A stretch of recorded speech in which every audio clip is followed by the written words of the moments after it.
இப்போ கன்னியாகுமரியுடைய சுரங்கத்தினுடைய நிலைப்பாடு, தமிழ்நாடு அரசு நிலைப்பாடு என்ன? இன்னைக்கு நான் புதிய தலைமுறை கேட்குறேன். ஒட்டுமொத்த கன்னியாகுமரி மாவட்டத்துடைய மக்கள் அந்த திட்டத்தை எதிர்க்கிறான். மக்கள் பக்கம் நிற்க போறீங்களா, ஒன்றிய அரசு பக்கம் நிற்க போறீங்களா?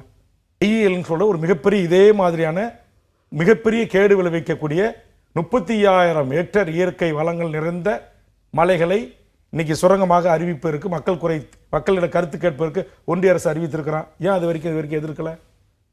துறை செயலாளர்கள் என்ன பண்றாங்க? துறை அமைச்சர்கிட்ட இருந்து ஏன் எதிர்ப்பு வரல?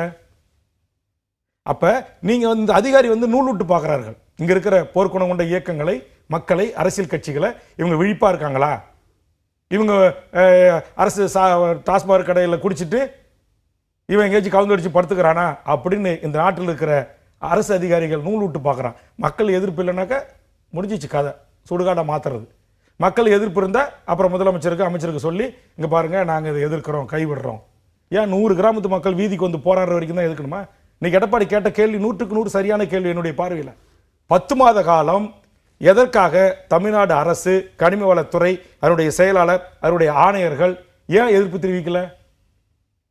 அப்ப இதற்கு எதிர்ப்பு கிளம்புதா இல்லையா பார்ப்போம்.